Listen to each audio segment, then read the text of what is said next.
रहीम, अस्सलामुअलैकुम and a very good morning. Espresso में आपको खुश आमदीद कहेंगे। मैं हूँ अरमला। मैं हूँ इमरान हसन। इस उम्मीद और दुआ के साथ कि आप खैरियत से एक नए दिन का आगाज़ कर चुके हैं या करने वाले हैं। आपको हमारी तरफ से बेस्ट विशेस, नेक तमन्नाएं आपके लिए। अल्लाह करे आज का दिन भी आपके लिए बहुत अच्छा गुजरे।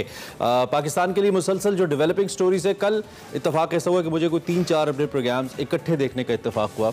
मैं देख रहा था निकाल के कि उसमें से कुछ चीज़ें मैं देखना चाह रहा था, तो मुझे लगा कि 2 या 3 स्टोरीज हैं जो मुसलसल डेवलप हो रही हैं। इसमें एक तो इकॉनमी की स्टोरी है जो मुसलसल डेवलप होती है, लेकिन कुछ पॉजिटिव डेवलपमेंट इसमें खास होती नहीं। और दूसरी स्टोरी है इस वक्त मुल्क में बारिशों और सैलाब की जो सूरत हाल है, ये मुसलसल डेवलप हो रही है। लेकिन इस पर आपको पता है सबसे अफसोसनाक बात क्या है? आई वाज जस्ट एनालाइजिंग कि जितना बड़ा ये मसला है, जितना बड़ा ये सैलाब है, उतनी तवज्जो हुकूमत की या इदारों की नहीं है इस तरफ होनी चाहिए। में जो सैलाब आया था, कहा जा रहा है कि उससे बड़े पैमाने का सैलाब है, लेकिन एज इमरान सेठ कि इसको उस तरह से कवरेज नहीं मिल पा रही। और बहुत सारे ऐसे इलाके हैं, अब चूंकि आज हम सुबह डिस्कशन भी कर रहे थे, तो बहुत सारी ऐसी जगह हैं जहाँ पे अभी तक उनको रिकग्नाइज नहीं किया गया और वहाँ पे जो इमदाद पहुँचने का सिलसिला है वो अभी शुरू भी नहीं हुआ, जिसकी एक बहुत अफसोसनाक वजह ये भी है कि वही बात कि बहुत सारी जगहों पर रसाई मुमकिन नहीं है, कवरेज नहीं मिल रही उस पैमाने की। तो हम कोशिश करेंगे कि आज के शो में भी और कल हमारा सैलाब से रिलेटेड एक स्पेशल हम ट्रांसमिशन करने वाले हैं, जिसमें हम उन इलाकों को आइडेंटिफाई करेंगे जहां पे अभी तक इमदाद नहीं पहुंची, जहां पे कहीं ना कहीं बहुत सारे फैक्टर्स हैं कि लोग अभी तक मुश्किलात का शिकार हैं, उसको भी हम एड्रेस करने की बिल्कुल आप देख सकते हैं तहद्दे निगाह पानी ही पानी है। और ये तो वो इलाके हैं जहाँ पे उमूमी तौर पे गाड़ी का या ज़राए आमदोरफ्त नहीं होते, रसाई बड़ी मुश्किल होती है। और अगर पानी आ जाए और वैसे ही सड़कें तबाह हो जाएं, इस वक्त तो बहुत सारे ऐसे इलाके हैं जिनका बाकी मुल्क से राब्ता ही मुनक़ता है। और ये जितनी बड़ी आफत है, मैं फिर कहूँगा उतनी हमारी तवज्जो उस तरफ नहीं है। अगरचे के पिछले कुछ दिनों में, कल भी हमने देखा, कल हमने बात भी की थी कि वज़ीर आज़म ने एक रिलीफ फंड भी कायम किया है, उन्होंने अपील भी किया, एक डोनर्स कॉन्फ्रेंस भी कॉल की है जिसमें मुख्तलिफ ममालिक को ब्रीफिंग दी जाएगी इस वक्त सूरत हाल के ऊपर और उनसे इमदाद का तकाजा किया जाएगा। लेकिन मुझे लगता है कि जितनी बड़ी ये आफत है, जितनी मुश्किलात है, और इस मुश्किलात को इंसानी मुश्किलात के नुक्ता निगाह से देखना चाहिए, उस अदसे से देखना चाहिए कि यहाँ पे इंसान कितनी बड़ी मुश्किल का शिकार है, उसके बाद शायद थोड़ा अंदाज़ा हो। तो बहरहाल सूरत हाल बहुत नागहानी है, ख़तरनाक है, इस पर हम बात करेंगे। हेडलाइंस आपको दिखाते हैं, वापस आते हैं, ज़रा डिटेल्स में इस पर बात करते हैं। चार्जेस खत्म कर दिए। मुल्क के चारों सूबों में तबाही और बर्बादी के दिल दहला देने वाले मनाजिर। हैदराबाद, सक्खर, नवाबशाह और लाड़काना समेत कई अजला में बुनियादी इंफ्रास्ट्रक्चर तबाह, निज़ाम जिंदगी रुक गया, मुतासरीन हुकूमती इमदाद के मुंतजिर। सेगमेंट उम्मीद पाकिस्तान में मिलिए को पहमाई की दुनिया की मुनफरिद और अनोखी कहानी नाइला कयानी से। मलेशियन सिफारत खाने की मेजबानी में सजी रंगारंग लेमोनेड डिनर की तकरीब का अहवाल बताएंगी सना हमायूं सेगमेंट फ्लैग्स में। लेजेंडरी गुलकार सजाद अली आज अपनी 56वीं सालगिरह मना रहे हैं। हेडलाइंस आपने जानी, आगे बढ़ेंगे, अभी आपको बताएंगे आज की बड़ी खबर।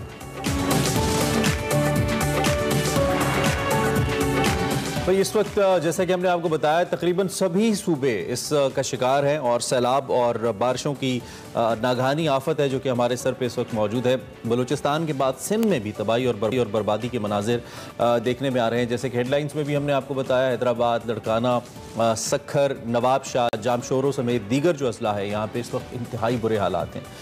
निज़ाम ज़िंदगी रुक सा गया है। 2,28,000 से ज़्यादा मकानात मलियामेट हो चुके हैं। 15,46,000 एकड़ पर जो खड़ी फसलें हैं उनको नुकसान पहुंचा है, बल्कि तबाह हो चुकी हैं। जो गरीब थे उनकी जमा पूंजी पानी में बह गई है, सर पे छत नहीं रही, खाने पीने की अशिया नहीं है, बच्चे भूख से मर रहे हैं, बेबस मुतासरीन हैं, मकानों के मलबे पर बैठे हुकूमती इमदाद के मुंतज़िर हैं। और लाड़काना की हम अगर बात करें, जो कि बिलावल भुट्टो जरदारी का शहर है, बेबस मुतासरीन पर राशन से भरा ट्रक गिर गया, जिससे एक शख्स की जान भी चली गई इतलात के मुताबिक।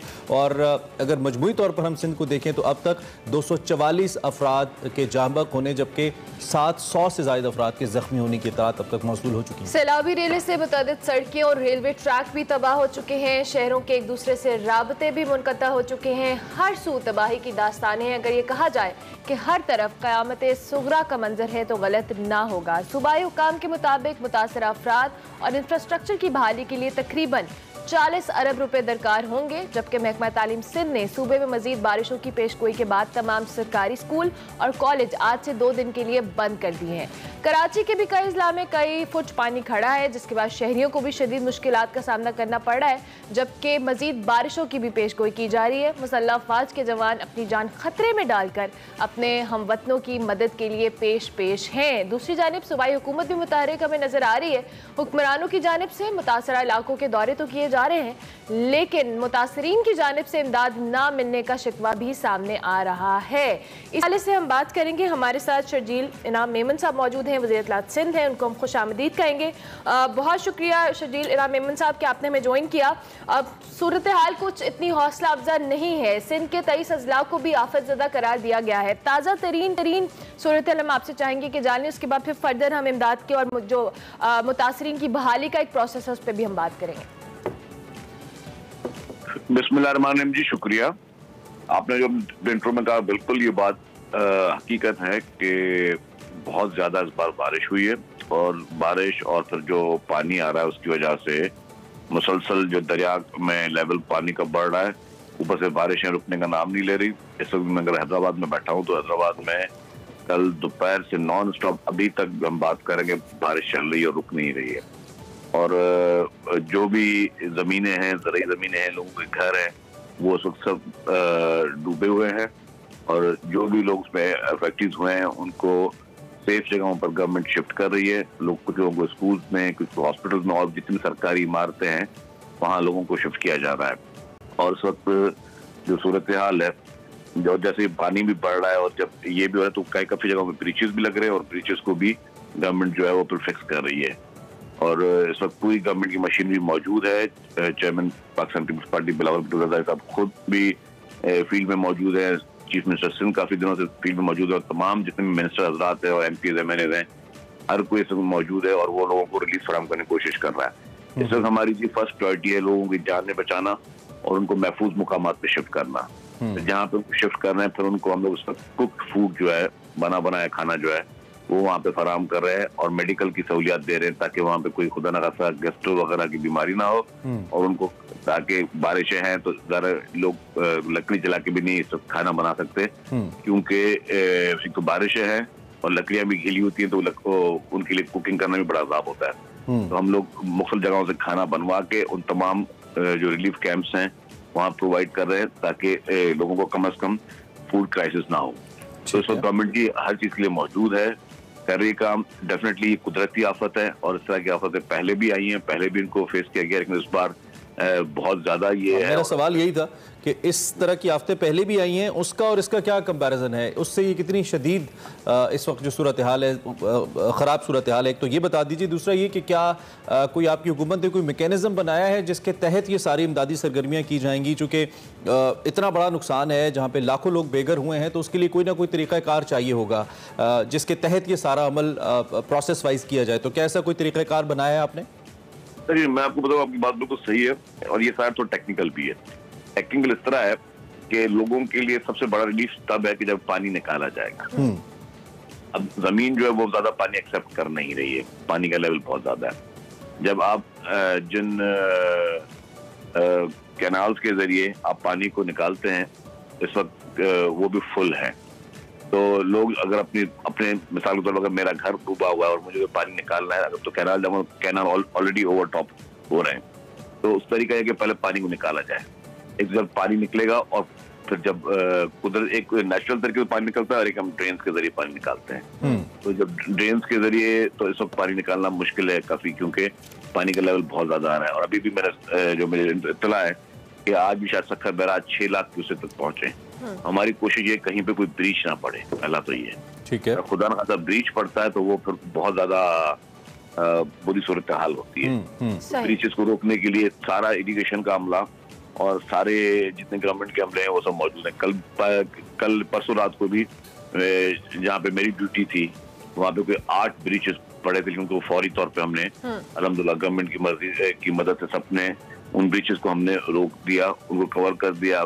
اور تاکہ پانی کہیں اوور ٹاپ نہ ہو, گاؤں کے گاؤں نہ ڈوبے. اچھا شہجیل صاحب, آپ نے یہ تو مینشن کیا کہ آپ نے طور پہ کوشش کر رہے ہیں اور تمام تر مشینری متحرک ہے, لیکن بہت سارے ایسے علاقے بھی ہیں, ہم صبح بھی ذکر کر رہے تھے آپ کہ ان کو ابھی تک اس طرح سے آئیڈینٹیفائی نہیں کیا جا سکا, اور یہاں پہ جس طرح سے امداد ہے, کیا آپ کے نوٹس میں ہے کہ ایسے علاقے موجود ہیں, یا آپ کے مطابق ان تمام علاقوں میں امداد اور ریلیف کی جو سرگرمیاں ہیں وہ جاری ہیں, اور کوئی ایسا علاقہ نہیں ہے جہاں پہ جو جس حساب سے تباہی ہوئی ہے اس کو آئیڈینٹیفائی نہ کیا جا سکے ہوں؟ میں بولوں اس کو تھوڑا ہم کیٹیگریفائز کر لیتے ہیں. ایک کیٹیگری تو یہ ہے, دیکھیں نا, اس میں ایک جو سب سے بڑا نقصان لوگوں کا ہوا ہے وہ ہوا ان کا کراپس کا نقصان. ٹھیک ہے, جو ان کی کھڑی فصلیں تھیں جو کہ جن کی مالیت اربوں روپے میں ہے, چھوٹی ووٹی نہیں ہے, کیونکہ اگر آپ پورے سندھ کی زمین دیکھیں تو بلینز آف روپیز میں, شاید بلین سے بھی اوپر پیسوں کی جو کراپس ہیں وہ لوگوں کی تباہ ہو گئی ہیں. ٹھیک ہے, ایک تو ان کا معاشی نقصان ہوا ہے بہت بڑا اور تاریخی نقصان ہوا ہے. اس کے بعد سیکنڈ کیٹیگری یہ ہے کہ جی ان لوگوں کو کچھ گاؤں میں پانی آئے ہیں, ٹھیک ہے, کچھ لوگوں کے گھر ڈوبے, جن کے گھر ڈوبے ان کو تو فوری طور پر شفٹ کیا گیا سرکاری عمارتوں میں, اور جو بھی سرکاری عمارتوں میں جہاں شفٹ کیا جائے وہاں پہ گورنمنٹ جو ہے وہ میں نے جیسے بتایا کوک فوڈ اور باقی اس طرح کی چیزیں پہنچا رہی ہے تاکہ وہاں پہ خدا نہ خاصا کوئی فوڈ کرائسس نہ ہو. ایک کیٹیگری یہ ہے کہ جی کچھ لوگوں کے گھر بچ گئے ہیں لیکن ان کا زمینی رابطہ نہیں ہے. ٹھیک ہے, اب جہاں پہ گھر بچ گئے تو اپنے گھروں میں محفوظ ہے, اور کافی ڈیفینیٹلی جب گورنمنٹ نے وارننگ دیتی ہے تو کافی لوگ جاتے نہیں ہیں اپنا گھر چھوڑ کر, اور یہ نیچرل ایک پرابلم ہے. اور یہ صرف میں صوبے کی بات نہیں کروں گا, یہ پورے دنیا میں زیادہ یہ فینومینا ہے, لیکن ہمارے پاس پاکستان میں جو دیہی علاقے ہیں وہاں یہ زیادہ فینومینا ہے کہ لوگ اپنا گھر چھوڑنے کے لیے تیار نہیں ہوتے. جب شہروں میں بھی انفیکٹ وارننگ آتی ہیں تو لوگ کہتے ہیں اپنے گھر میں بیٹھے ہیں, گھر کوئی نہیں چھوڑے گا اپنا. تو ایک یہ اب ان جو لوگ گھروں میں موجود ہے اور ان کا زمینی رابطہ منقطع ہوا ہوا ہے تو ان کو مختلف طریقے سے کوشش کی جا رہی ہے جی کہ ان کو ریسکیو کیا جائے اور ان تک بھی وہ چیزیں پہنچائی جائیں. ڈیفینیٹلی جتنا بھی آپ پاس سرکاری عملہ ہوتا ہے, اور جب یہ اگر آپ زمینی حقائق دیکھیں گے تو زمین میں یہ لوگ بہت زیادہ وہاں پہ تعداد ہے, وہاں پہ اکیلے گورنمنٹ کے لیے بہت مشکل ہے, لیکن گورنمنٹ کر رہی ہے. اچھا شہجیل صاحب, ایک تو بہت سارے جب یہ امدادی سرگرمیاں چل رہی ہوتی ہیں نا, آپ کافی عرصے سے حکومت میں آپ بہتر سمجھتے ہیں کہ بعض اوقات نیچے سے اوپر اوکے کی رپورٹ دی جاتی ہے لیکن نیچے اوکے نہیں ہوتا, یعنی کہ جو ضلعی انتظامیہ ہے وہ منسٹر صاحبان کو, آپ لوگوں کو یہ ہدایات یا M N As M P S کو یہ بتا رہی ہوتی ہے کہ جی سب ٹھیک ہے, امداد پہنچ رہی ہے, لیکن بہت سی جگہوں پہ امداد نہیں پہنچی ہوتی. آپ مجھ سے بہت بہتر جانتے ہیں کیونکہ آپ ہلکے کی پولیٹکس کرتے ہیں. نمبر 1 اس کے لیے کیا کیا جا رہا ہے. نمبر 2 بہت سارے ایسے علاقے ہیں جہاں سے لوگ ہمیں ویڈیوز بھیج رہے ہیں, ہمیں کہہ رہے ہیں, جیسے سکھر کا علاقہ ہے اور بہت سارے ایسے علاقے ہیں جہاں سے لوگ ہمیں بتا رہے ہیں کہ وہاں پہ ابھی تک ان تک امداد نہیں پہنچے, ان کے بارے میں پتہ بھی نہیں ہے. تو ایک تو یہ جو پہلا میرا سوال ہے کہ اس میکینزم کے اوپر آپ چیک کیسے رکھے ہوئے ہیں, چونکہ بلاول صاحب کا بھی ہم نے دیکھا, انہوں نے وزٹ کیا تو انہوں نے بھی کوئی ڈیفینیٹلی آپ کو ہدایات دی ہوں گی, پارٹی چیئرمین بھی, آپ کے وزیر خارجہ بھی ہیں, یہ بھی ہمیں بتائیے کہ اس میکینزم کو کیسے آپ پاسبل بنا رہے ہیں. دیکھیں میں اس کو تھوڑا سا ڈس ایگری کرتا ہوں, مطلب پتہ چل جاتا ہے یہ, مطلب, اور میں آپ بتاؤں کہ کوئی جو سیاسی آدمی ہوتا ہے نا وہ کبھی بھی صرف سرکاری عمل درآمد کی, سرکاری کسی آفیسر کی اوکے کی رپورٹ پہ ڈپینڈ نہیں کرتا. اگر میں حیدرآباد میں بیٹھا ہوں تو مجھے پتا ہے حیدرآباد میں کس ایریا میں کیا کیا پرابلم ہے, جہاں ڈی واٹرنگ پورے شہر میں چل رہی ہے, لیکن مجھے ایگزیکٹلی پتا ہے کہ کون سے علاقے میں سے پانی کھڑا ہے, کون سے علاقے میں پانی نہیں ہے. یہ میں کل مطلب لیٹ 12-1 بجے تک بات بتا رہا ہوں, پوری رات بارش پھر پڑی ہے. ڈیفینیٹلی اب مجھے ابھی تک تھوڑی دیر میں اور اپڈیٹ آ جائے گی. لیکن جہاں تک امداد اور ان چیزوں کی بات ہے, جیسے دیہی علاقہ ہے, دیہی علاقوں میں مجھے پتا ہے کہ کون کون سے گاؤں سب ڈوبے ہوئے ہیں, کس کس گاؤں میں ہم لوگ کوکڈ فوڈ بھیج رہے ہیں, کون کون سے گاؤں میں کیا ایشوز ہیں, کہاں پہ ڈی واٹرنگ کس طرح ہو سکتی ہے. ہم لوگ ڈی واٹرنگ کا بھی طریقے ہوتا ہے, ہم نے ڈی واٹرنگ کی مشین بھی ہر جگہ پہنچائی ہوئی ہیں, لیکن میں نے جس طرح کہا کہ کہیں پہ پانی نکالا جا سکتا ہے, کہیں پہ پانی نہیں نکالا جا سکتا. ٹھیک ہے, اگر ہمیں کہیں بھی کوئی ایسا اسپیس, کوئی نیرو جگہ مل گئی وہاں پانی کو شفٹ تو یہ جو ارینجمنٹ ہے آپ کے پاس کوک فوڈ کا اور شیلٹرز کا اور سرکاری عمارتوں میں لوگوں کو شفٹ کرنے کا, سرکاری عمارتیں اوبویسلی اتنی زیادہ تو نہیں ہوتی, ہاسپٹل اسکولز اتنے نہیں ہوتے, نقصان بہت بڑا ہے, تو یہ کتنے دنوں کا انتظام ہے آپ کے پاس, اور کیا اس کے لیے آپ بھی وفاق کی مدد پہ ریلائی کر رہے ہیں یا صوبہ سندھ اپنے تئیں بھی لوگوں کی امداد کر رہا ہے, چاہے وہ کیش کی صورت میں ہے یا دیگر اشیاء کی صورت میں ہے؟ اس وقت صوبہ سندھ اپنی طرف پہ مدد کر رہا ہے ساری. سیکنڈ نمبر یہ کہ وفاق کی ڈیفینیٹلی ہمیں ہیلپ چاہیے. نمبر 3 میں سمجھتا ہوں یہ صرف وفاق کی بات نہیں ہے, میں تو آپ کے اس چینل کے توسط سے اپیل کروں گا کہ انٹرنیشنل ڈونر ایجنسیز جو ہیں وہ بھی ایکٹیو ہوں. اس وقت میں ایک چیز ضرور کہوں گا کہ جس وقت ہمارے پاس جو پرائیویٹ این جی اوز ہے, پرائیویٹ جو فلاحی تنظیمیں ہیں, وہ بھی بڑھ چڑھ کر اس میں کام کر رہی ہیں, وہ بھی بڑھ چڑھ کے اس میں حصہ لے رہی ہیں. काफी ऐसे इस तरह के ट्रस्ट हैं, काफी इस तरह के ऑर्गेनाइजेशंस हैं। सरजील मेमन साहब, सॉरी मैं आपको इंटरप्ट करूं, आपने जिस तरह से कहा कि इंटरनेशनल इदारे भी आप अपील कर रहे हैं, वज़ीर आला मुराद अली शाह साहब ने भी ये रिक्वेस्ट की थी यूनिसेफ से, अक़वाम मुत्तहिदा से और दीगर इदारों से कि उन्हें इमदाद दी जाए, कोई रिस्पॉन्स आया है किसी जानिब से? देखिए जी, डेफिनेटली अगर अपील की है तो उसके एक फोरम्स है, फोरम से रिप्लाई आते हैं, लेकिन मैं कह रहा हूँ हम लोग डेफिनेटली हम लोग कह रहे हैं कि इंटरनेशनल इदारे आए, फेडरल गवर्नमेंट भी है, लेकिन इस वक्त हम सिर्फ उन पर डिपेंड नहीं कर रहे। मतलब अल्लाह करे वो आ जाए, अच्छी बात है, लेकिन मतलब ये नहीं कि अगर वो नहीं है तो खुदा ना खास्ता हम लोग हाथ बात करके बैठ जाएंगे। इस वक्त हम लोग अपने मतलब आपके तहत जो हमारे लोकल वसाइल हैं, जो गवर्नमेंट के वसाइल हैं, जो प्राइवेट वसाइल हैं, जो दोस्त अहबाब के सर्कल्स हैं, जो एनजीओ हैं, उनके थ्रू काम हो रहा है। मतलब ये नहीं, लेकिन ज्यादा बेहतर और ज्यादा सिर्फ अभी तक देखेंगे अभी तक काम गवर्नमेंट क्या कर रही है। गवर्नमेंट तक काम करे कि उनको रेस्क्यू किया जाए और ह्यूमन लाइफ बचाई जाए, उसका कोई खुदा न खासा ना कोई हेल्थ वाइज कोई सानिया हो, ना कोई उनकी फूड शॉर्टेज में सानिया हो, और ना कोई पानी में खुदा न खासा डूबे। ये गवर्नमेंट की फर्स्ट प्रायोरिटी, ये आपका इमरजेंसी है। लेकिन उसके बाद जो तखमीने लगते हैं कि भाई कितना नुकसान हुआ और कितना चीज हुई, ये जब ये पूरी प्रॉपर हो जाएगी तो मुख्तसरन ये कि फिल वक्त जो ज़रूरी वसाइल आपको चाहिए, चाहे वो शेल्टर की सूरत में या फूड की सूरत में है, वो हुकूमत सिंध के पास मौजूद हैं। फिलहाल आपके लिए इमरजेंसी वसाइल की मद में नहीं है या अभी है? नहीं, मैं ये बिल्कुल नहीं कर रहा, 100% मौजूद है। अब जैसे सपोज टेंट्स हैं, अच्छा, ठीक है, मॉस्किटो नेट्स हैं, टेंट्स हैं, और बाकी जरूरी चीजें जो होती हैं वो हमने ऑर्डर की हुई हैं प्राइवेट वेंडर्स के थ्रू, गवर्नमेंट से, एनडीएमए से, पीडीएमए से, और पीडीएमए में प्रोवाइड करी, एनडीएमए में कुछ खेपें आ रही हैं, लेकिन हम लोग वो प्राइवेट वेंडर से भी प्रोक्योरमेंट कर रहे हैं कि जी फौरी तौर पे ये चीजें आएं। ठीक है। चलें शर्जील साहब, दाद रसी करें जी। आप हुकूमत में हैं, ताकत में हैं, और इस वक्त लोग मुश्किल में हैं। हम उम्मीद करते हैं कि आप उनकी दाद रसी करें, चूँकि सियासत का सबसे बड़ा जो काम है, सबसे बड़ी जो खूबी है, वो खिदमत खल्क है, आवाम की खिदमत करना है, और यही हमारा एक बुनियादी काम होना चाहिए। थैंक यू वेरी मच आपने किया और हमें ताज़ा तरीन इतलात दी। इस वक्त आपके पास जो है वज़ीर इत्तलात सिंध शर्जील इनाम मेमन साहब से हम पूछ रहे थे कि सूरत हाल क्या है। हम देख भी सकते हैं, 2 के कैमरे की आंख उतना नहीं दिखा सकती जितना बड़ा ये सवाल है, लेकिन उसके बावजूद मामला बहुत संगीन है, और अल्लाह करे कि जल्द से जल्द ये बारिशें रुकें और लोग, और बहुत सारे लोग जो हमें देख रहे हैं, आप किसी ना किसी तौर पे हेल्प कर सकते हैं। बहुत सारी एनजीओज, बहुत सारे प्राइवेट लोग जो है इस हवाले से काम कर रहे हैं, डोनेशंस इकट्ठे कर रहे हैं और उन तक पहुंचा रहे हैं। तो आप भी अपनी कंट्रीब्यूशन करें, हम भी कोशिश करेंगे अपने प्लेटफॉर्म से मजीद कुछ ना कुछ इस हवाले से प्रोडक्टिव कर सकें। अभी हम ब्रेक लेंगे जी, ब्रेक के बाद हाजिर होंगे। Welcome back to Expresso. बात करते हैं अब पोलियो के हवाले से। मुल्क भर में इंसदाद पोलियो मुहिम जो 5 रोज़ा है इस वक्त, उसका आगाज़ हो चुका है और ये मुहिम 26 अगस्त तक जारी रहेगी। बलूचिस्तान में ये मुहिम 29 अगस्त से शुरू होगी और इस मुहिम के दौरान 5 साल से कम उम्र के 4 करोड़ 33 लाख से ज़ायद बच्चों को पोलियो से बचाव के क़तरे पिलाने का टारगेट है। फैसला आज करना है अगर बच्चे को कल चलना है। नाज़रीन, आपकी ज़रा सी कोताही आपके बच्चे को ज़िंदगी भर के लिए माजूर बना सकती है, और इसीलिए ये जो पोलियो की टीम्स हैं, ये जितनी बार आपका दरवाज़ा खटखटाएं, जितनी बार आपकी जानिब आएँ, हम आपसे रिक्वेस्ट करते हैं, तजवीज़ करते हैं, दरख्वास्त करते हैं कि आप ज़रूर खुले दिल से इनको वेलकम करें और अपने बच्चों को पोलियो से बचाव के ख़तरे ज़रूर पिलवाएं, क्योंकि पोलियो के हवाले से ये एक लाइलाज मर्ज़ है। अगर कोई एक बार पोलियो का शिकार हो जाए तो ज़िंदगी भर के लिए माजूर हो सकता है। पाकिस्तान के 8 बड़े शहरों की बात की जाए तो सीरीज लाइन्स में पोलियो वायरस की तस्दीक हुई है। तो पोलियो की 2 बूंद, मुल्क का मुस्तकबिल महफूज। पोलियो के 2 कतरे, हर बच्चा हर बार। इस पर हम मजीद बात करेंगे। हमारे साथ हाफिज़ा आयशा अनवर मौजूद हैं जो कि एज अ पेरेंट है। उनसे हम बात करते हैं कि पेरेंट्स की क्या रिस्पॉन्सिबिलिटी होती है और जो उनके दिमाग में अपने बच्चों के हवाले से मिसकंसेप्शंस थी पोलियो ड्रॉप्स को लेके, वो किस तरह से दूर हुई और कौन से ऐसे कंसर्न्स हैं जिनको एड्रेस किया जा सकता है।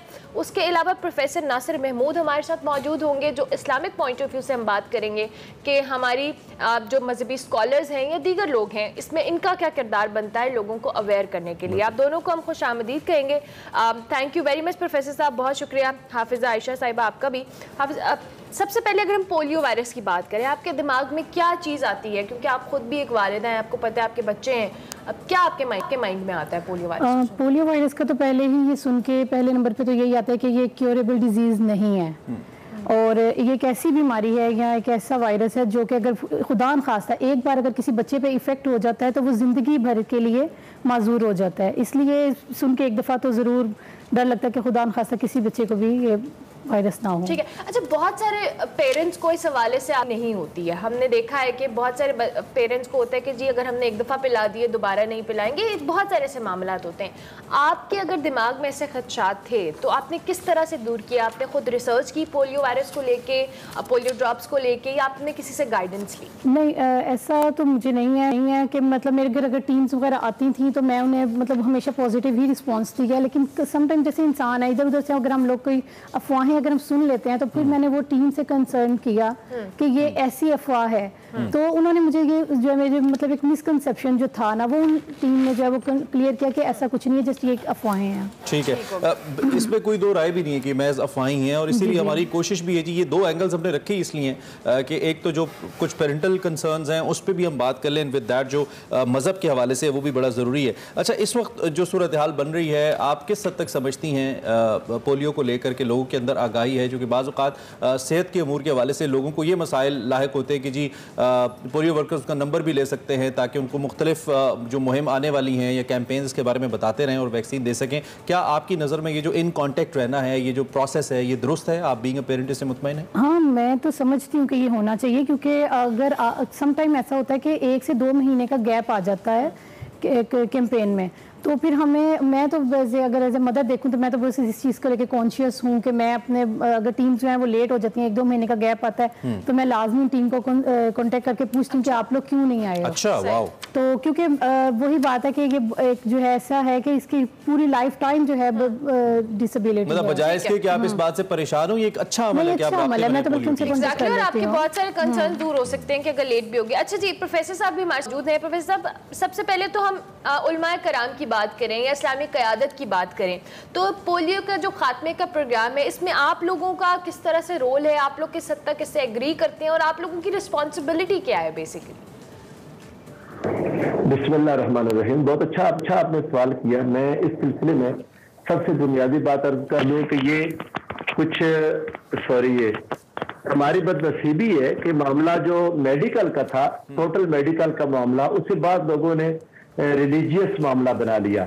इस्लाम इस मामले में डॉक्टर को पैरवी करने का हुक्म देता है, और जो हमारी जिम्मेदारी है, उलमाए किराम की जिम्मेदारी, खुतबा की जिम्मेदारी, मसाजिद के आइम्मा की जिम्मेदारी, स्कॉलर्स की जिम्मेदारी वो ये है कि वो डॉक्टर से मालूमात लें और लोगों को उस पर तैयार करें कि जो डॉक्टर कह रहे हैं दुरुस्त कह रहे हैं।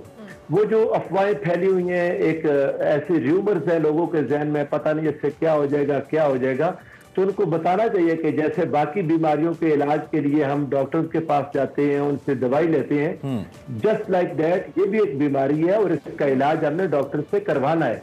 दरअसल होता यह है कि जब भी किसी बीमारी का इलाज फ्री होने लग जाए, एक ऐसे मुल्क में जहां आप अपनी खांसी का इलाज भी फ्री नहीं मिल रहा होता, आप दवाई लेने जाते हैं वो पैसे की मिलती है, ये दवाई आपको घर में आकर वो फ्री जब देते हैं तो इससे शक पड़ जाता है कि ये क्या वजह है, पता नहीं लोग हमारे खिलाफ साजिश कर रहे हैं, पता नहीं क्या। उलमा, जी हाँ बिल्कुल ऐसे ही है। उलमा का काम ये है कि लोगों को समझाएं कि ये इंसानियत की हमदर्दी में शुरू किया हुआ एक प्रोग्राम है और हमें इस बारे में बिल्कुल इत्मीनान रखना चाहिए और अपने बच्चों को ये दवाई लेनी चाहिए ताकि ये बीमारी ना फैले लोगों के अंदर। साहब, इसमें जो मस्जिद मेंबर है इसका कितना अहम रोल है? क्योंकि जाहिर बात है मस्जिद एक ऐसा यूनिट है जिससे हम सब जुड़े हैं और जहाँ पे सब लोग बात सुनते हैं, कम से कम नमाज जुमा पे तो सभी सुनते हैं और उसका असर होता है, तो इसका कितना रोल हो सकता है अगर जो मकामी उलमाए किराम हैं वो इसकी अहमियत पे रोशनी डालें? नंबर 1। नंबर 2, चूँकि इस्लाम सफाई को नबी करीम सल्लल्लाहु अलैहि वसल्लम निस्फ ईमान करार देते हैं कि ये आपका आधा ईमान है और बाकी सब कुछ आधा ईमान है, तो इस कॉन्सेप्ट को मद्देनजर रखते हुए कितना अहम है कि हम इस पर नजर रखें और खास तौर पर ये जो सीवरेज लाइन्स के जरिए ये वायरस फैलता है उसको भी हम हेल्प आउट करें इस कॉन्सेप्ट के जरिए? एक्चुअली यही बात बताने वाली है, मुसलसल लोगों को प्रीच करना जरूरी है कि अभी कुछ अर्सा पहले हम खुशी मना रहे थे, आज से कोई 5-6 मंथ्स अगो हमें ये खुशी थी कि शुक्र है हमारे मुल्क से ये काफी हद तक खत्म हो गया, केसेस आने खत्म हो गए थे। लेकिन अभी कुछ थोड़ा अर्सा पहले ये एक जाहिर हुआ शुमाली वजीरिस्तान से और बढ़ते बढ़ते अब बड़े शहरों में ये केसेस आने लग गए हैं। तो ये जरूरी है, उलमा का काम है कि लोगों को समझाएं कि इन टीमों के साथ तावन करें। ये जो लोग आपके घरों में आकर आपको ये कतरे पिला रहे हैं, इनको पिलाएं। स्कूल्स में जो स्कूल्स के ओनर्स हैं, जो मालिकान हैं, वो वालिदैन को समझाएं اور علماء کی بات، چونکہ زیادہ تر چھوٹے شہروں میں جو فار فلنگ ایریاز ہیں وہاں لوگ اپنے امام پر، اپنے خطیب پر بہت زیادہ اعتماد کرتے ہیں.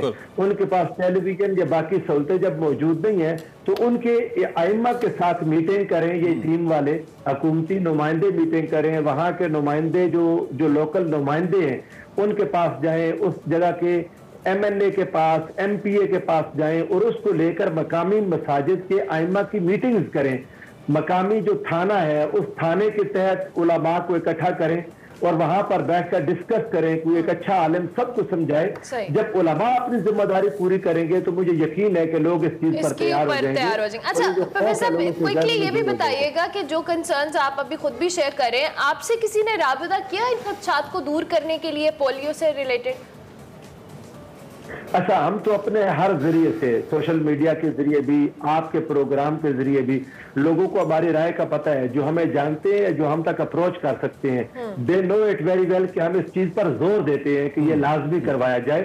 یہ ملک اور قوم کی خدمت ہے اور آپ کے بچے سے یہ بیماری دوسرے بچے تک چلی جاتی ہے. ایسی صورت میں تو آپ کا فرض ہے، لازم ہے کہ آپ اس کو ڈھونڈیں، اس ٹیم کو، اور اپنے بچوں کو یہ قطرے پلائیں. اگر آپ 2 بار 5 بار 8 10 بار بھی کسی بچے نے پی لیے تو اس دوائی کا کوئی نیگیٹو اثر نہیں ہے سوائے اس کے کہ یہ پولیو کو ختم کرتی ہے. تو آپ، ہمارے جاننے والے تو اس چیز کو سمجھتے ہیں، لیکن جو باقی علماء، ہم ان تک اپنی آواز پہنچاتے ہیں، ان کے ساتھ بات کرتے ہیں کہ دین اسلام بیماری کو روکنے کے لیے، جو کنٹیجیس بیماریاں ہیں جو ایک سے دوسرے کو لگتی ہیں، یہ بیماری جس طرح ٹریول کرتی ہے، لوگوں کو سمجھاتے ہیں کہ آپ خدارہ ان بیماریوں کو پھیلنے سے روکیں. یہ قومی سروس ہے اور قوم کے لیے، ملک کے لیے، دین کے لیے.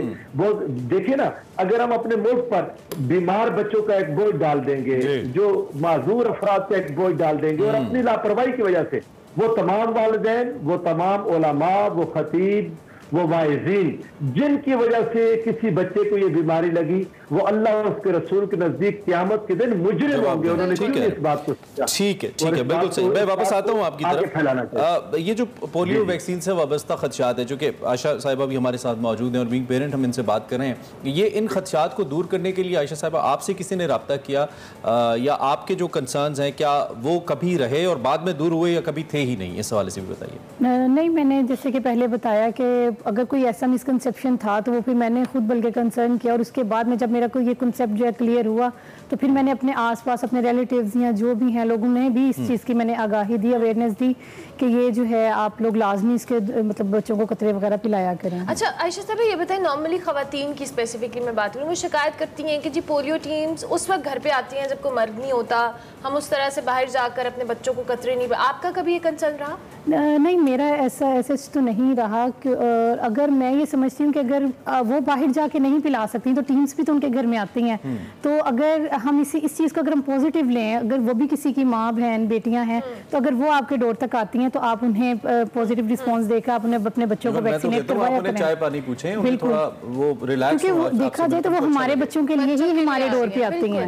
اچھا عائشہ صاحب ایک اور سوال ضرور میں کرنا چاہوں گی، چونکہ آپ کے بچے بھی، آپ نے خود بھی بتایا کہ ایک 5 سال کا بچہ ہے اور آپ کا ایک 8 ماہ کا بچہ ہے، تو پولیو ویکسین شروع میں لگتی ہے جب ہم بچہ اس کی برتھ کے بعد فوراً اس کو پلائی جاتی ہے. آپ نے ویکسینیشن کے دوران اس کو پولیو کے قطرے ریگولر پلائے؟ میرے دونوں بچوں کے جو ہے ماشاءاللہ سے ریگولر جو ہے میں نے انہیں ڈراپس بھی پلائے ہیں اور ان کی میں نے ویکسینیشن جو ہے روٹین کی وہ بھی میں نے اپنے بچوں کو پوری کروائی ہے. ویکسینیشن کروائی، یہ وہ سوالات ہیں جو نارملی ایز اے پیرنٹ آپ کے دماغ میں آتے ہیں، تو معاشرہ صاحب اس لیے پوچھ رہے ہیں کیونکہ یہ بھی خود والد ہیں. اب کبھی آپ نے پولیو ڈراپس پلائے ہوں، بچے کی طبیعت میں کوئی بگاڑ آیا ہو، کوئی ایسی اونچ نیچ ہوئی، آپ نے کبھی یہ فیل کیا؟ نہیں، پولیو ڈراپ سے تو کبھی ایسا نہیں مجھے فیس کرنا پڑا، لیکن یہ ضرور ہے کہ وہ جب میں روٹین کی امیونائزیشن ہم لوگوں نے کروائی ہے، روٹین کی انجیکشن وغیرہ لگائے ہیں، تب کچھ ایک تو انجیکشن ایسے ہوتے ہیں، پولیو ڈراپ سے کبھی نہیں ایسا ہوا. بالکل ٹھیک ہے، ٹائم ہمارے پاس کم ہے. ناصر بھائی اینڈ پہ آپ نے باتیں خیر ساری بہت اچھی کمپریہنسولی کر لی ہیں، لیکن اس کے باوجود جو لوگ آپ کو دیکھ رہے ہیں آپ انہیں کچھ بھی کہنا چاہیں بلکہ سمجھانا چاہیں اسلامی نقطہ نظر سے، please in 30 seconds.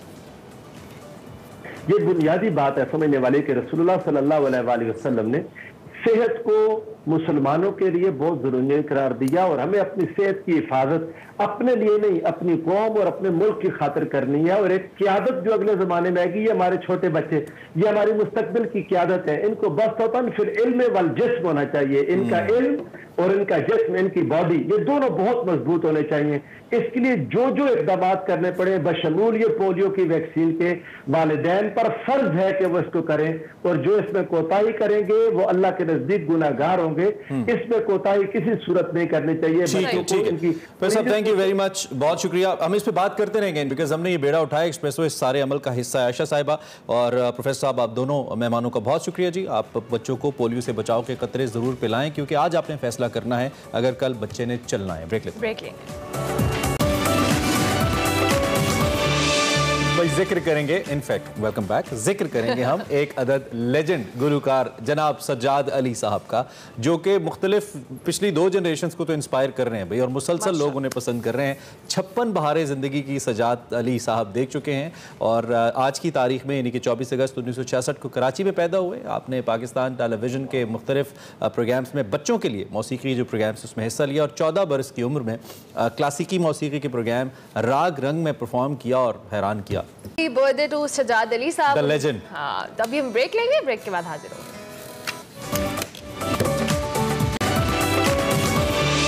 Welcome back to Expresso. Break کے بعد حاضر ہو چکے ہیں جناب. شو کے دوسرے حصے میں آپ کو ایک بار پھر خوش آمدید. سیگمنٹ فلیکس میں ثنا ہمایوں ملیشین سفارت خانے کی میزبانی میں ایک تقریب ہوئی, رنگا رنگ تقریب تھی. 11 آئے ڈنر کی یہ تقریب ہے اور اس کا حوال بتا رہی ہیں. دیکھتے ہیں آج کا flakes.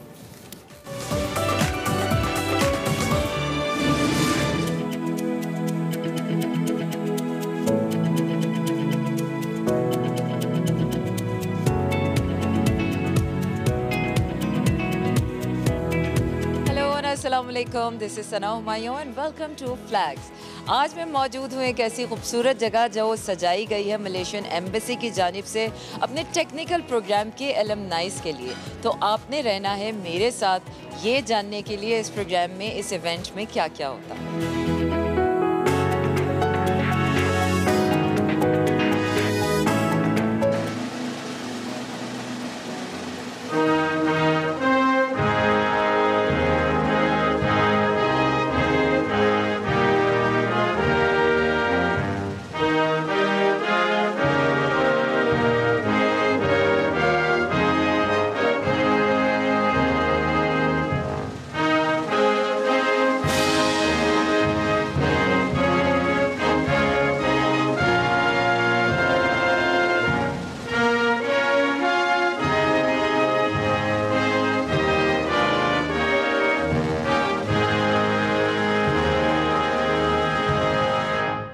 This year also marks the 65th anniversary of the diplomatic relations between our two countries. Malaysia attaches great importance to its bilateral relations with Pakistan. The long-standing bilateral relation and close cooperation between our two brotherly countries have covered various areas in trade, investment, education, tourism, culture, defense, and technical assistance on human capital development.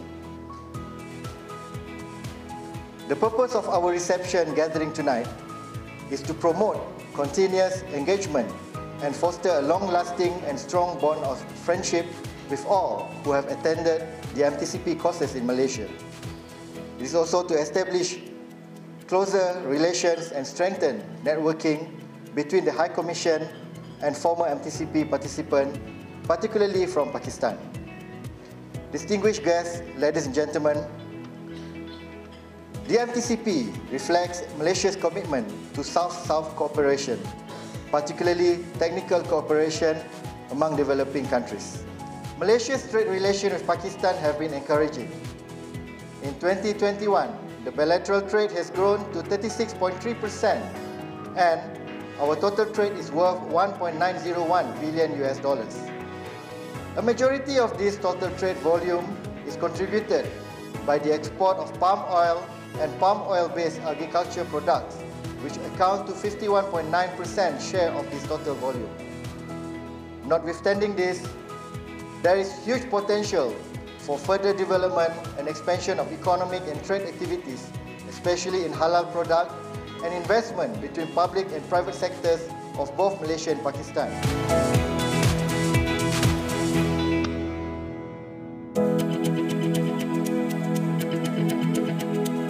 And اس وقت میں Malaysia کے acting high commission کے ساتھ موجود ہوں۔ اس تقریب میں ان کا کردار بہت اہم ہے۔ اس شاندار تقریب کو سجانے پر میں آپ کا شکریہ ادا کرنا چاہوں گی۔ میرے دیکھنے والوں کو اس ایونٹ کے بارے میں بتائیں۔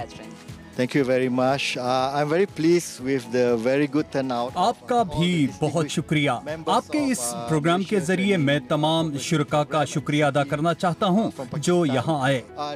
یہ ایک اینول گیدرنگ ہے جس میں تمام MTCP کے ایلومنائی ممبران شرکت کرتے ہیں۔ یہ پروگرام ملائیشین حکومت اسپانسر کرتی ہے۔ اس طرح کی تقریبات سے میں سمجھتا ہوں کہ ملائیشیا اور پاکستان کے تعلقات مزید خوشگوار ہوں گے۔ With them to strengthen the bilateral relation of our two brotherly countries, Malaysia and Pakistan. And how long this program and technical services has been? دونوں ملکوں کے درمیان یہ پروگرام کب سے ہو رہا ہے اور جس طرح آپ کی ٹیم پاکستان میں کام کر رہی ہے، کیا آپ اس سے مطمئن ہیں؟ Officers are acting in Pakistan. Yes, this program has been on since 19... جی، یہ پروگرام 1980 سے چل رہا ہے اور اب تک 800 کے قریب لوگ اس میں حصہ لے چکے ہیں۔ اس پروگرام میں پاکستان کے سرکاری لوگ بھی اپنا حصہ ڈالتے رہتے ہیں۔ میں یہ بتانا چاہتا ہوں کہ یہ پروگرام کریئر گروتھ کے لیے بہت مفید ہے۔ اس پروگرام کے ذریعے ملائیشیا اور پاکستان کی تاریخ میں دلچسپی رکھنے والے لوگوں کو بہت فائدہ ہوتا ہے۔ یہ پروگرام ہم سب کی معلومات میں اضافے کا ایک سبب ہے۔ Fantastic. میں دعا گو ہوں کہ یہ پروگرام اسی طرح کامیابیوں کی سیڑھیاں چڑھتا رہے اور دونوں ملکوں کی ترقی میں اپنا کردار ادا کرے۔ اب مجھے یہ بتائیں کہ ملائیشیا اور پاکستان کے مابین ثقافتی سرگرمیوں کو پروموٹ کرنے کے لیے آپ کے پاس کیا پلان ہے؟ For their culture. I'm very glad that you asked me this question. Just now I just get the news that they میں شکر گزار ہوں آپ نے یہ سوال کیا۔ اس وقت ملائیشین فنکار پاکستان کے شمالی علاقوں میں ایک ڈرامہ شوٹ کر رہے ہیں۔ شوٹ مکمل ہونے کے بعد یہ drama Malaysian T V channels کی زینت بنے گا۔ میں آپ کو یہ بتانا چاہتا ہوں کہ پاکستان ملائیشیا میں بہت مشہور ہے۔ پاکستان کے مہمان نواز لوگ اور یہاں پر لینڈ اسکیپ ملائیشیا میں بہت پسند کیا جاتا ہے۔ Malaysian because of your beautiful environment and beautiful countryside, especially in the north. Malaysia دنیا بھر کے سیاحوں کے لیے ایک بہترین جگہ ہے۔ پاکستانی بھی ملائیشیا جانا بہت پسند کرتے ہیں۔ مجھے یہ بتائیں کہ دونوں ملکوں کے درمیان سیاحت کو کیسے پروموٹ کیا جا سکتا ہے؟ سیاحت کے لیے سب سے ضروری چیز یہ ہے کہ دونوں ملکوں کے درمیان ڈائریکٹ فلائٹس ہوں۔ جیسے کہ میں نے پہلے کہا کہ پاکستان ملائیشیا میں بہت مشہور ہے۔ پچھلے 5 سالوں میں بے شمار ملائیشین لوگ سیاحت کے غرض سے پاکستان آئے ہیں۔ ملائیشیا میں بے شمار یوٹیوب چینلز ایسے ہیں جو پاکستان کی سیاحت کو وہاں پروموٹ کر رہے ہیں۔ یہ چیز پاکستان کی سیاحت کو فروغ دینے میں نمایاں کردار ادا کر رہی ہے۔ میں چاہتا ہوں کہ پاکستان سے بھی لوگ سیاحت کے غرض سے ملائیشیا، اس سے دونوں ملکوں کی عوام میں اچھے تعلقات پیدا ہوں گے۔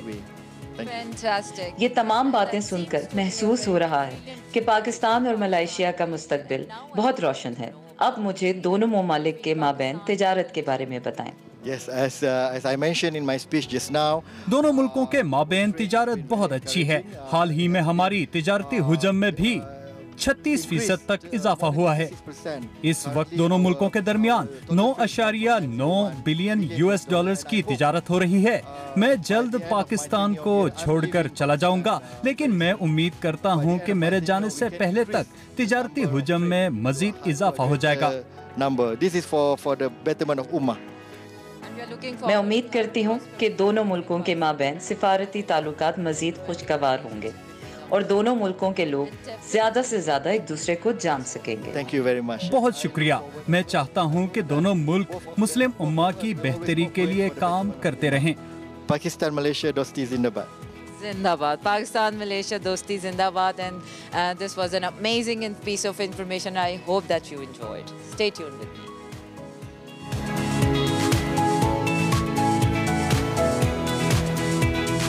آئی ہوپ پاکستان اور ملیشیا کے درمیان یہ ٹیکنیکل تعلقات یوں ہی گرو کرتے رہیں گے۔ اب ہوگی آپ سے اگلے ہفتے ملاقات۔ مجھے دیجیے اجازت۔ اللہ حافظ۔ Welcome back to Expresso. Break के बाद हाजिर हो चुके हैं और अब बारी है हमारे सेगमेंट उम्मीद है पाकिस्तान की, जिसमें वकार अहमद मलिक आज हमारी मुलाकात करवा रहे हैं नाइला कयानी से, जो कि माउंटेनियर हैं। उनसे उनके जर्नी के हवाले से पूछ रहे हैं। तो देखते हैं आज का उम्मीद है पाकिस्तान।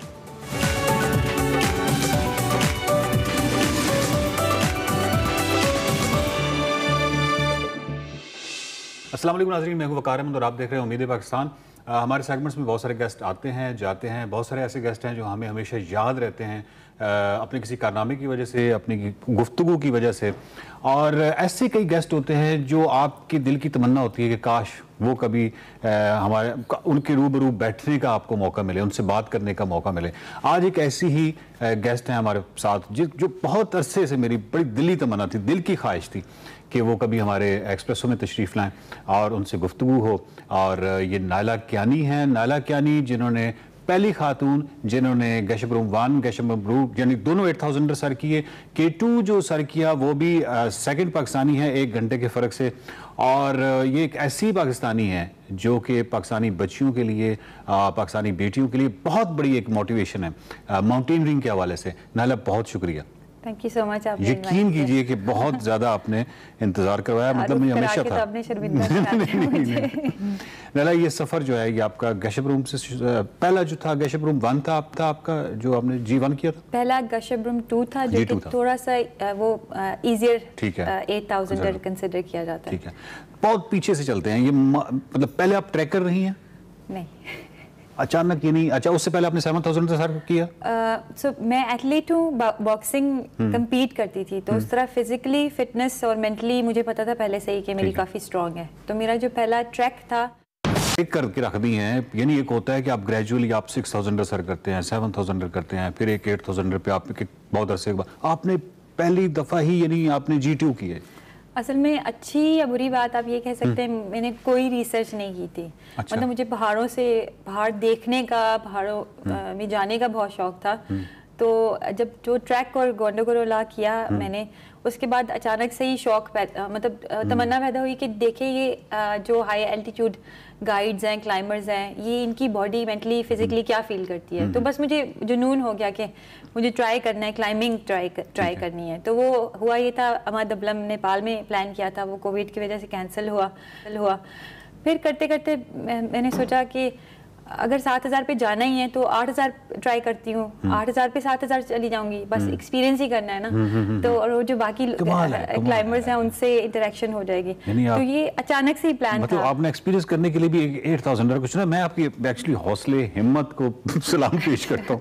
आप मुझे बताएं कि ये जो उसके बाद आपने एकदम आपने 8000 आपने यानी G2 को सर करने की ठानी है, तो उससे पहले आपने जो क्लाइंबिंग के हवाले से जो ट्रेनिंग, एथलीट तो आप थी बट क्लाइंबिंग एक डिफरेंट थिंग, तो उसकी ट्रेनिंग फिर कुछ आपने हासिल की, क्या किया? उसमें ये था कि कोविड अभी भी चल रहा था जब मैं G2 के लिए गई थी। तो उससे मुझे पहले एक जाहिद राजपूत है, उनसे मैंने बात की थी कि मुझे 2 वीक्स की ट्रेनिंग चाहिए। लेकिन प्रॉब्लम ये हुआ था, मैं दुबई में रहती हूँ, तो वो दुबई से पाकिस्तान जा सकते थे उस टाइम, वापस दुबई जाना पॉसिबल नहीं था। तो वो मेरा जो सेपरेट ट्रेनिंग का प्लान था वो नहीं हुआ। फिर मैंने जब मेरे सरबाज और अली रजा सतपारा के साथ गई थी, उनसे बात हुई थी, तो उन्होंने बोला कोई बात नहीं, हम तुम्हें पहाड़ पे ही ट्रेनिंग दे देंगे। तो मेरी ट्रेनिंग एक्चुअली एक्सपेडिशन से पहले ही उधर ही पहाड़ ककोडिया पे और G2 पे हुई थी। मैं हमारे एक दोस्त हैं अब्दू, उनसे डेफिनेटली जब भी मैं इंटरव्यू करूंगा तो उनसे ये बात पूछूंगा कि आपकी जो कहानी है वो मुझे बहुत मुख्तलिफ लग रही है, क्योंकि ऐसा होता नहीं है जनरली। आपने हर चीज़ ब्रेक करके रख दी है कि जनरली ऐसा होता है कि आप एक ग्रेजुअली एक प्रोसेस से थ्रू गुजरते हैं। तो आपने तो मतलब मेरे जैसे बंदे का भी हौसला बढ़ा दिया कि चलो कुछ ना कुछ, यानी 6000 पे मैं भी कोई ट्राई कर सकता हूँ। तो ये बहुत बड़ी बात है। तो जो G1 था उसकी जब समिट पे गई तो कैसा फील हो रहा था फर्स्ट टाइम किसी 8000 की समिट पे? जब G2 फर्स्ट पाकिस्तानी खातून, एक्चुअली मुझे आइडिया नहीं था। जब मैं G2 के समिट पे पहुंची थी, जैसे मैंने बोला ना, मुझे पता ही नहीं था, मैंने टेस्ट करना था कि कहाँ तक जा सकती हूँ। तो उसमें मुझे सरबाज खान ने बताया था कि 50-50 चांसेस हैं। वो मुझे सजेस्ट करते मनासलू करो क्योंकि नेपाल में इजी है, उसमें 80% चांस है, G2 का 50-50 चांस होगा। तो मेरे माइंड में बिल्कुल भी नहीं था फर्स्ट ऑफ ऑल कि मैं समिट तक पहुंचूंगी। जब पहुंची तो उस वक्त मुझे पता नहीं था कि मैं पहली खातून हूँ जो कि 8000, क्योंकि उस वक्त समीना बे K2 पे थी, एक और सलीना ख्वाजा हैं वो ब्रॉड पीक पे थी। तो और मुझे पता भी नहीं था ये कोई रिकॉर्ड है कि पहली वो तो जब कंकोडिया उधर स्कर्दू वापस आई तो फिर मुझे ये टाइटल दिया गया था। इस दौरान आपको कहीं किसी जगह एहसास हुआ G2 करते हुए कि ये गलत हो गया? G2 पे मुझे एक दफ़ा भी एहसास नहीं हुआ कि गलत हुआ है। एक दफ़ा कैंप 1 का रास्ता बहुत लंबा है तो मैं उसमें ये हुआ था जब अली रज़ा सतपारा मेरे गाइड थे, वो मेरे साथ चल रहे थे, तो वो मुझे इतना मुश्किल लगा ना क्योंकि वो बोरिंग बहुत है। वो सीधा सीधा ऐसा ऐसा इंक्लाइन जाता है, 1000 मीटर का गेन है, एलिवेशन गेन है बेस कैंप से कैंप 1 तक, लेकिन आइस फॉल के बाद आहिस्ता आहिस्ता आहिस्ता उसमें कोई क्लाइंबिंग नहीं है, इंटरेस्टिंग नहीं है, बस लंबा है। उसमें मैंने एक दफ़ा 2 सेकेंड्स के लिए सोचा था कि मुझसे नहीं चला जाएगा, तो मैंने अली रज़ा चाचा को पीछे मुड़ के देखा और बोला नहीं चला जा रहा, और लेकिन फिर खुद ही ऑटोमेटिकली बगैर कोई टिप ट्रिक यूज़ किए हुए चलना शुरू कर दिया। और फिर सोचा कि अब ये वर्ड्स मैंने अपनी ज़बान पे लाने ही नहीं है, वरना उसके अलावा मुझे कभी फील नहीं हुआ कि ये गलत है। और G1 पे वो कितना मुश्किल आपके लिए साबित हुआ? या G1 मैंने K2 के बाद किया था। इसमें भी अली रज़ा थे? इसमें नहीं, अली रज़ा चचा की बेसिकली K2 एक्सपेडिशन से 1 महीना पहले उनकी एक्सीडेंट के बाद उनकी डेथ हो गई थी, तो वो भी मेरे लिए मुश्किल था। बहुत ज़्यादा आपके लिए तो जज्बाती तौर पे इमोशनली बहुत मुश्किल। बहुत बड़े आदमी थे, बहुत बड़े आदमी थे। वो एक्चुअली अली रज़ा सतपारा से मैं बहुत ज़्यादा क्लोज भी थी क्योंकि मेरा जब एक्सपेडिशन के बाद हम लोग इन टच रहे, उन्होंने मुझे इनकरेज किया K2 करने के लिए। तो लेकिन उसके अलावा जनरली मेरा उनसे ना बहुत क्लोज रिश्ता हो गया था, इज्जत का, एहतराम का। तो जो G2 था ये भी कितना मुश्किल था? ये मेरा सवाल ये था। G1 से सो गशब्रमन मैंने K2 के बाद किया था, K2 के विदिन 3 वीक्स किया था। यूड बी सरप्राइज कि G1 एक्चुअली लोग बोलते हैं K2 दुनिया की सबसे ज़्यादा ख़तरनाक पीक है या सबसे ज़्यादा ख़तरनाक पीक्स में से एक है। G1 मुझे ज़्यादा मुश्किल लगा, बहुत ज़्यादा मुश्किल लगा K2 से, क्योंकि K2 पे आपने सुना होगा बॉटलनेक है या वो जो जहाँ पे बिल्कुल वो स्टीप है या बहुत ही मुश्किल तरीन जगह है। K2 स्टीप भी है, K2 पे रॉकफॉल बहुत ज़्यादा होता है और वो बॉटलनेक का एरिया काफ़ी है, लेकिन इस दफ़ा लोग बहुत ज़्यादा थे। तो वो उसके एक नुकसान था कि उसे एक तो हमें वेट बहुत ज़्यादा करना पड़ा डेथ जोन में, और दूसरा रॉकफॉल बहुत ज़्यादा होती थी। लेकिन क्योंकि लोग बहुत ज़्यादा थे तो उन्होंने उसको थोड़ा सा रस्सी बॉटम टू टॉप बना के थोड़ा सा इजी बना दिया था, मतलब रिलेटिवली। G1 पे सिर्फ एक कैंप 2 से कैंप 3 तक रस्सी थी और कैंप 1 से कैंप 2 में सिर्फ 200 मीटर रस्सी थी, टॉप पे भी कोई रस्सी नहीं थी। कैंप 3 से कैंप समिट तक 1000 मीटर बिल्कुल स्टीप रॉक एंड आइस है और वो टॉप है, वहाँ पे ऑक्सीजन सबसे ज़्यादा कम है। तो उधर तो मुझे बहुत ज़्यादा चैलेंजिंग लगा, सिर्फ मुझे नहीं एक्चुअली जितने भी क्लाइंबर्स थे वहाँ पे सब ने यही बात की थी, क्योंकि वहाँ पे मैन पावर थी नहीं। ऑलमोस्ट 14 लोगों ने टोटल, मतलब K2 के 400 परमिट इशू हुए थे, उसमें से एग्जैक्टली मुझे आई थिंक 200 से कुछ कम एग्जैक्टली नंबर याद नहीं है, लेकिन वो समिट्स हुए थे। G1 पे सिर्फ 14 लोग थे, तो आप खुद इमेजिन कर सकते, जब हम नीचे आ रहे थे तो पूरे पहाड़ पे सिर्फ हम 3 लोग थे, मेरी टीम थी। ये डेफिनेटली G1 ज़्यादा चैलेंजिंग। तो नाला बात ये है कि हमने G1 पे बात की, G2 पे, और हम डेफिनेटली K2 पे भी बात करेंगे आपसे। और नाज़रीन बात ये है कि नाला कियानी जो है ये एक ऐसा किरदार है कि इन पे बहुत सारी मूवीज़ बननी चाहिए। ये मूवीज़ का टॉपिक है, बुक्स का टॉपिक है, ये बहुत बड़ी स्टोरी है, ये बहुत बड़ी कहानी है नाला कियानी की, कि उन्होंने किस तरह बगैर किसी पस मंज़र के, को पैमाई के बगैर किसी पस मंज़र पे, आप शिमशाल की जब बच्चियां देखते हैं, शिमशाल की ख़वातीन देखते हैं या हुंज़ा की देखते हैं, या एक कम से कम हम ये तो आइडिया होता है ना कि एक पस मंज़र तो को पैमाई का है उनके पास, सराउंडिंग में उनके पास इंस्पिरेशनल स्टोरीज़ भी हैं को पैमाओं की, और ये तमाम एक पूरा मामलात होते हैं। लेकिन नाला तो हैं, ये तो बहुत ही कमाल स्टोरी है, और पहली जो पहाड़ी है वो इन्होंने G2 किया, 8000 किया, कमाल स्टोरी है। और मुझे यकीन है कि जो हमारी बच्चियां हैं उनकी मोटिवेशन के लिए हम यकीनन इन पे मूवीज़ भी बनाएंगे, इन पे किताबें भी लिखेंगे और जो हमारी बेटियां हैं वो बहुत ज़बरदस्त कारनामे ज़रूर सर अंजाम देंगी। देखते रहिए उम्मीद पाकिस्तान। Welcome back. अब बात करते हैं कुछ ग्लोबल हंगर इंडेक्स के हवाले से। जो 2021 का ग्लोबल हंगर इंडेक्स है, इसके मुताबिक भूख और खुराक की एक जायज़ा रिपोर्ट है और वो ये इंकशाफ करती है कि दुनिया भर में तकरीबन इस वक्त 811 मिलियन लोग भूख का शिकार हैं।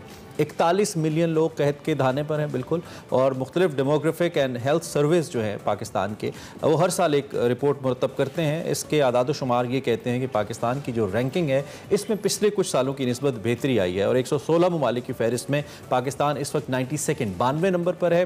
भारत का इसमें 101 नंबर है, यानी कि पाकिस्तान भारत से तकरीबन 9 दर्जे बेहतर है हम अगर हंगर इंडेक्स की बात करते हैं। दूसरी जानिब श्रीलंका 65वें 65th, जबकि नेपाल और बांग्लादेश 76वें नंबर पर है। पाकिस्तान के ये इंडेक्स में बेहतरी की क्या वजूहात हैं, इसको मज़ीद बेहतर कैसे किया जा सकता है, सिक्योरिटी कितनी इंपॉर्टेंट है और हम जो क्लाइमेट चेंज के बाद चैलेंजेस फेस कर रहे हैं इससे फूड सिक्योरिटी का कितना ताल्लुक है, इस पर ज़रा एक सेशन हमने कहा। बिल्कुल, डॉक्टर मोहम्मद नासिर हमारे साथ मौजूद हैं, फूड साइंटिस्ट हैं, उनको हम खुश आमदीद कहेंगे। Thank you very much doctor साहब, बहुत शुक्रिया। अब ओवरऑल अगर हम पाकिस्तान की इन आदाद शुमार में बेहतरी के हवाले से तो बात करें, लेकिन जो चैलेंजेस हैं हमें मज़ीद इस पर काबू पाना है और पाकिस्तान का शुमार उन लोगों में होता है जहाँ पे बहुत सारी तादाद में लोगों को बेसिक या बुनियादी ग़िज़ाई सहूलियात मैसर नहीं है। अभी रैंकिंग में जो बेहतरी हुई है इसको आप किस तरह से देखते हैं और इस पर मज़ीद हम किस तरह से बेहतरी ला सकते हैं? अच्छा, एक तो हम 92nd नंबर पे हैं आउट ऑफ 116, लेकिन इसमें कोई 19 ऐसे कंट्रीज़ हैं जिनमें डाटा पूरा मौजूद नहीं था तो उनका नंबर रैंकिंग नहीं दी गई, but they are there. But इसमें एडवांस कंट्रीज़ नहीं हैं क्योंकि वहाँ के ऊपर शायद माल न्यूट्रिशन के उतने फैक्टर्स नहीं हैं, तो इस वजह से नहीं है, तो दैट्स वाई 116 में से हम हैं। सो अगेन अगर अंदाज़ा करें तो एग्रीकल्चर इकानमी होते हुए और न्यूट्रिशन में और हंगर इंडेक्स के अंदर जो है वो 92nd नंबर, और हमसे म्यांमार बेहतर है, श्रीलंका बेहतर है, बांग्लादेश बेहतर है। So it's not very good, but over the years 2000 से अगर अभी तक देखें तो हमने कोई 12 पॉइंट्स का बेहतरी किया है इसमें और 40% ओवरऑल जो है, क्योंकि हम 37-38 से जो है वो 24 तक आए हैं। हैविंग सेड दिस, जो हमारे पास मुख्तलिफ स्टैटिस्टिक्स हैं जिसके अंदर जो है वो स्टंटिंग है, वेस्टिंग है, माल न्यूट्रिशन है, माइक्रो न्यूट्रिएंट डेफिशिएंसीज हैं, फूड इनसिक्योरिटी है। सो ये जो ग्लोबल हंगर इंडेक्स है GHI जिसको बोलते हैं, ये तमाम फैक्टर्स को अकमुलेट करके एक स्कोर देता है, इंडेक्स देता है जो कि ज़्यादा रिप्रेजेंटेटिव है ओवरऑल न्यूट्रिशन का या हेल्थ का या फूड सिक्योरिटी का।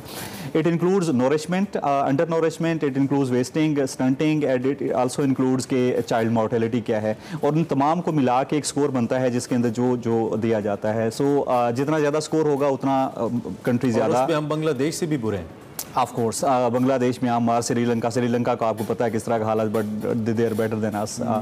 Having said this situation is not good for us. We are extremely malnourished country. We are agriculture economy, but at the same time हमारी जो फूड इनसिक्योरिटी के जो फिगर्स हैं वो भी बहुत बुरे हैं और लोगों की एक्सेस टू बैलेंस फूड बहुत कम है, जिसकी वजह से हम जो है वो कोई 7.6 बिलियन $US का लॉस करते हैं सिर्फ माल न्यूट्रिशन की वजह से। So the figures are alarming. At the same time जो है वजूहात क्या है हमारे रीजन, वैसे हमें पता है बहुत हद तक, बट यू बीइंग एन, हमें हमारी तवज्जो उस तरफ दिला पाए तो बेहतर होगा। रीजंस क्या है इसके? एक उसमें और it's not only nutrition, it's also about economy. एक माल नोरिश कंट्री, एक जो इस किस्म का ह्यूमन रिसोर्स है वो कभी भी तरक्की याफ्ता मुल्क में नहीं जा सकता। सो आपको तरक्की याफ्ता बनने के लिए ह्यूमन रिसोर्स को अच्छा करना पड़ेगा। माल नोरिश बच्चा जो है ना तो वो अच्छा डिलीवर कर सकता है, ना अच्छा सीख सकता है, ना अच्छा मजदूर बन सकता है, ना अच्छा इंजीनियर, ना डॉक्टर। सो दैट्स व्हाई कि आप इनोवेशन में कहाँ पे खड़े हैं, ये एक रिफ्लेक्शन होती है उसकी। लोगों का कसूर नहीं है, उनकी ओवरऑल क्वालिटी का सो रीजंस क्या है? मेरा ख्याल ये है कि हमारी थोड़ी सी ओवर दी ईयर्स जो है वो तवज्जो इस चीज़ पे नहीं रही है। हेल्थ केयर हमने शायद उसको मैंडेटरी उस तरह से नहीं समझा। हम नहीं समझते कि हमें जो है वो वैक्सीनेशन के हवाले से हो, चाहे बेसिक हेल्थ केयर देनी हो, चाहे फूड की बेसिक अवेलेबिलिटी को इंश्योर करना हो, चाहे लोगों की एक्सेसिबिलिटी टू न्यूट्रिशियस फूड करनी हो। सो मल्टीपल फैक्टर्स हैं, लेकिन दो इमीडिएट जो माल न्यूट्रिशन के फैक्टर्स हैं उसके अंदर आता है कि access to nutrients and the disease. तो पाकिस्तान के अंदर डिजीज़ भी बहुत ज़्यादा हाई हैं और एक्सेस टू न्यूट्रिएंट्स बहुत कम हैं। आल्दो फूड के एक्सेस तो है, फिजिकल एक्सेसिबिलिटी है, but balance food, nutrition nutritious food के ऊपर एक्सेसिबिलिटी बहुत कम है, और that is mainly economic accessibility, not the physical accessibility. उसका असर डायरेक्ट, और उसमें अगर आप देखें कि आपको जो है आपका बॉडी एक मशीन है जो कि न्यूट्रिएंट को प्रोसेस करता है और उसको आपकी बॉडी को भी यूज़ करता है, और उसके ज़रिए आपका ब्रेन काम करता है, वो एनर्जी भी वही न्यूट्रिएंट्स देते हैं। तो अगर उसमें से एक या दो न्यूट्रिएंट भी मिस होंगे तो वो वाला फंक्शन नहीं हो सकेगा। सो अगर आपकी डाइट के अंदर आज कैल्शियम की कमी है, जो कैल्शियम आज हड्डियों को चाहिए था वो नहीं मिलेगी। ठीक है। सो बच्चे के अंदर अगर आज उसने प्रोटीन कुछ कंटेंट लेके ग्रो करना था, आज के दिन में उसको उतना प्रोटीन नहीं मिलेगा तो उतना ग्रो नहीं कर सकेगा। हाउ टू इम्प्रूव डॉक्टर साहब, कैसे बेहतर करे पाकिस्तान, क्योंकि वसाइल तो हमारे पास बहुत है, उनका इस्तेमाल नहीं है, उनकी मिस मैनेजमेंट है और कोई चीज़ें स्ट्रीमलाइन नहीं है। हम अगर देखें पाकिस्तान इतना बड़ा मुल्क है जो वसाइल से माला माल है, कहाँ पे हम लैग करते हैं, इसको कैसे बेहतर करें? वसाइल हाँ सही है, बट कितने हैं वो भी, मैं एक छोटी सी एग्जांपल देता हूँ। अमेरिका के अंदर जो है उनका सप्लीमेंटल न्यूट्रिशन असिस्टेंस प्रोग्राम है, स्नैप प्रोग्राम है। ठीक है। अमेरिका के अंदर फूड इनसिक्योरिटी नहीं है, बहुत कम है, माल न्यूट्रिशन नहीं है, लोगों के पास एक्सेसिबिलिटी है, ओनली 6% वो फूड पे खर्च करते हैं, बाकी दूसरे कामों के लिए होता है, तो इतने ज़्यादा आई मीन की एक्सेसिबिलिटी है। इसके बावजूद वो 103 बिलियन US डॉलर जो है स्कूल में बच्चों को न्यूट्रिशन प्रोवाइड करने पे, अब वो उसको 103 बिलियन को मल्टीप्लाई करें पाकिस्तानी रुपीज़ से तो पाकिस्तान के GDP का 4 टाइम मिलता है। सो ये ऐसा नहीं है कि हमारे पास हम बहुत रिसोर्सफुल कंट्री हैं, ये थोड़ा सा वो भी है, बट हैविंग सेड दिस कुदरती वसाइल। हाँ, हैविंग सेड दिस, अब उसको चैनलाइज कैसे करना है। एक देखें, हमारा पॉपुलेशन का ग्रोथ बहुत ज़्यादा है, हम जितने रिसोर्सेज एलोकेट करते हैं उससे ज़्यादा पॉपुलेशन ग्रोथ कर जाती है और हम वहीं पे खड़े रहते हैं जहाँ पे पहले से थे। हमारे न्यूट्रिशन के indicators over the years improve बेहतर नहीं हुए हैं। दूसरी चीज़ जो है वो जब तक आप देखें ये एजुकेशन, सैनिटेशन, हेल्थ केयर, ये health overall health, maternal health, ये सारी आपस में जुड़ी हुई हैं। आप एजुकेशन बेहतर करते हैं, आपकी न्यूट्रिशन बेहतर हो जाती है, क्योंकि वो ज़्यादा ह्यूमन रिसोर्स अच्छा बन जाता है, वो रिसोर्सेज को चैनलाइज कर सकते हैं, overall economic accessibility. So over the years हमें 2-3 चीज़ों पे फोकस करना पड़ेगा। एजुकेशन बेहतर करें, पॉपुलेशन कंट्रोल के प्रोग्राम्स लाएं और पॉपुलेशन को कंट्रोल करें। तीसरा जो है वो आप लोगों को रोज़गार प्रोवाइड करने के लिए जो SMEs हैं, एक्चुअली पब्लिक सेक्टर नहीं, प्राइवेट सेक्टर, पब्लिक सेक्टर सिर्फ कंड्यूसिव एनवायरनमेंट देता है, बेसिकली प्राइवेट सेक्टर चिप इन करता है, जहाँ के ऊपर एम्प्लॉयबिलिटी मिलती है, जहाँ पे इकोनॉमिक रिसोर्सेज चैनलाइज होते हैं, और वो जो जब लोगों की इकोनॉमिक एक्सेसिबिलिटी बढ़ती है तो बेहतर न्यूट्रिशन की तरफ चले जाते हैं। सो मुझे ये लगता है कि और बेहतर एजुकेटेड लोग ही बेहतर वो कर सकेंगे। तो आप एजुकेशन को भी बेहतर करना होगा, आपको सैनिटेशन को भी बेहतर करना होगा, हेल्थ केयर को भी बेहतर करना होगा, और शायद इकोनॉमिक जहाँ पे या तो लोगों को अवेयरनेस दें, जिनके पास अवेयरनेस नहीं है उनको अवेयरनेस दें। आप देखें अमीरों के बच्चों के में भी माल नॉरिशमेंट है।